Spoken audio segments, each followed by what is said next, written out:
I'm Tim Herrera with the Sacramento County Office of Education, here with another Teacher of the Year profile. We're speaking now with Nicole Naditz, who is one of 2 Teachers of the Year for the San Juan Unified School District. Thanks for joining us. Thank you. Well, tell us a little bit about yourself first. Tell us where you teach. Tell us what you teach. I teach French at Bella Vista High School, and so as a French teacher, I sometimes teach all levels, 1, 2, 3, 4, and AP. This coming year will be 2 through AP. Okay, so how many classes do you have going at once? Mostly there's 1 level in a class, except for 4 and AP, which are combined. Okay. And how long have you been teaching French?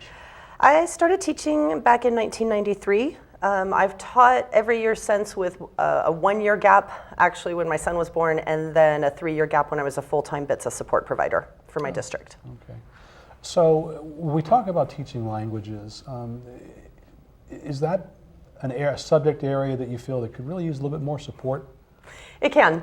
For a long time, I've been the advocacy chair of the California Language Teachers Association, specifically working to garner more support for world language education.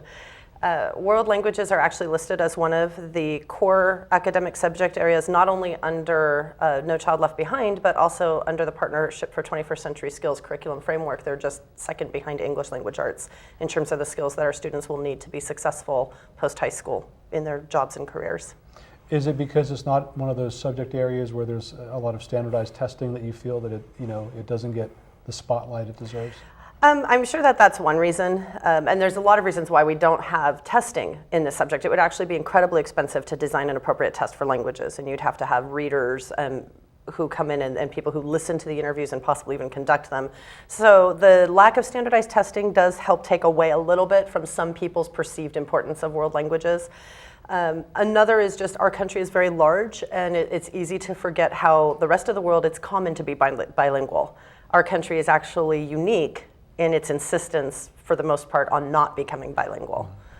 And we can get away with that, so to speak, just because of the fact that it can take a very long time to travel to a place where someone speaks something other than English when you live in the United States.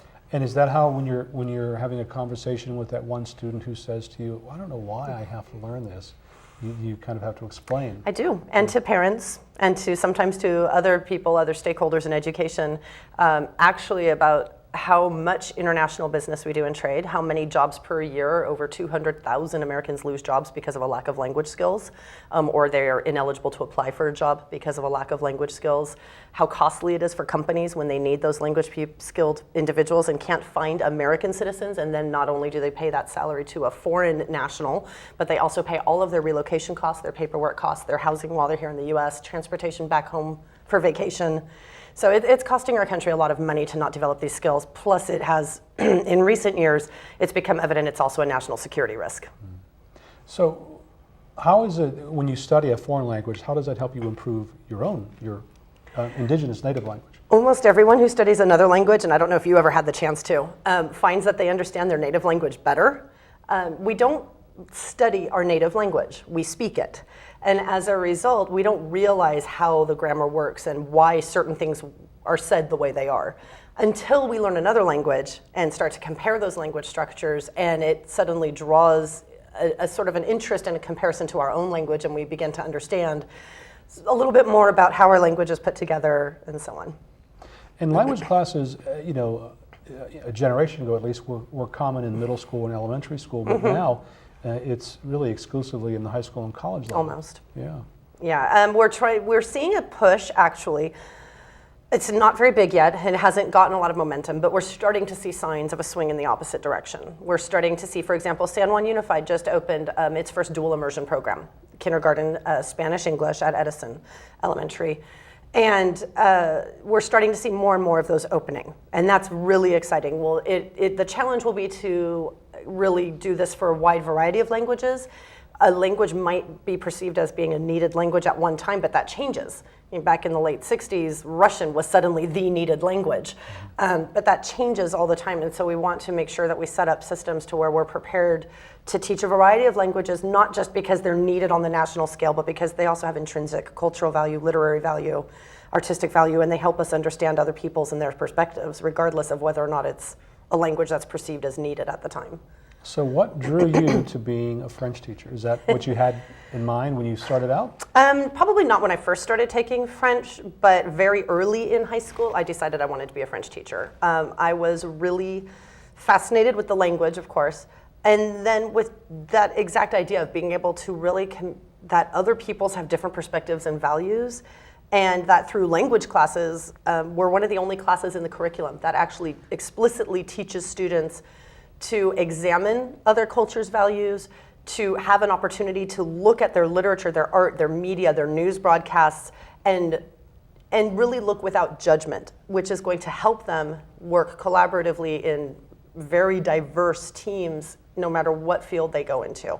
And as I said, languages are the only subject area that does that routinely and explicitly. Now, did you have a language teacher in high school that kind of inspired you? I did. She was Madame Panzer. And she was, I think, probably looking back now, a bit ahead of her time. She approached language teaching much more closely to the way it is seen to be as best practices today, meaning a focus on communication. It's not all grammar translation, which is how many people, probably a little bit older than me, and prior to that, learned language. She focused on communication. She brought in film and music and newspaper articles and literature, and the focus was our ability to understand written and spoken French and to communicate with each other. And that was, now that I look back, not really how language education was being done most of the time. Mm-hmm. So she, through her teaching, I became inspired as a teacher and wanted to teach myself. I've tried to track her down, but I haven't been able to find her. And how long have you been teaching language? Since 1993. Since 93. So yeah. In that span of time, how have you seen things change for what you do and maybe different practices or techniques? A continued focus on communication. We're still, to a certain extent, working on helping all teachers understand that worksheets don't teach language. There is a place for them and there's a way to provide practice, but the language instruction in general needs to be much more focused on real communication skills that people actually do when they're talking to each other. So an objective for language teaching is not students will conjugate the verb to be. And the reason that's not an objective for a language class is because I would never walk up to you in the street and before having a conversation with you say, excuse me, can you conjugate the verb to be first? Then I'll talk to you, yeah. Right? So we're still working on moving teachers away from a very grammar-oriented focus to a more communicative focus. But the biggest thing I would say is technology. When I started teaching, this makes me sound very old. When I started teaching, the internet was not available, I think beyond the military perhaps. And as a result, and it was not available in my school, students couldn't see the culture and they couldn't hear the culture other than what I gave them, unless we traveled. Now, even if students can't afford to travel, I can bring them on virtual tours of places in the French-speaking world. We can engage with pen pals all over the world.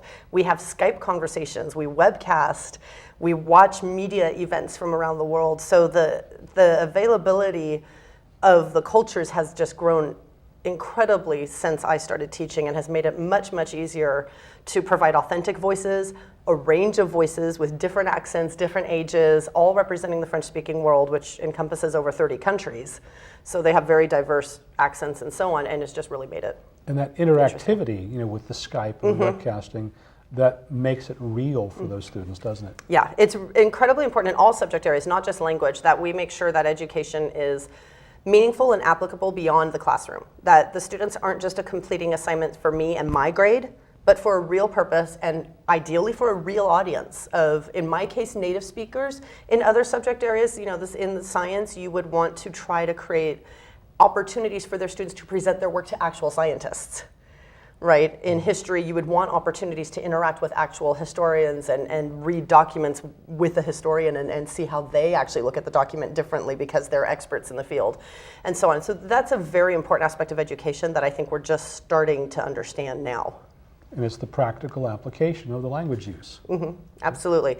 They can't learn language if they don't have significant opportunities to practice it. Similarly, it's almost impossible to learn language if the teacher refuses to speak the language. So as a result, there's another push, which is to really help teachers develop the abilities to design lessons where they can teach in the language, even in the first year class. And it makes sense. Our first language, our parents didn't refuse to speak to us in our first language just because we weren't understanding, right? And they didn't lock us up in a closet and say, come out, when you finally can say this right. So we have to approach second language learning similarly. And some teachers say, oh, it's so hard though to teach it in French, but they're in French 1 or Spanish 1. They don't understand. And in Chinese and Japanese, there's a whole nother alphabet. How am I going to do this? So we really try to support teachers to understand how to bring everything to bear. Visuals, gestures, facial expressions, cognates with English when they exist, to really maximize what the students can understand. Because if we speak in English and talk about the language, they will never learn the language. Mm-hmm. Well, we appreciate your time, and we want to say congratulations to you again. We've been speaking with Nicole Naditz, who is one of 2 Teachers of the Year for the San Juan Unified School District. Congratulations. Thank you.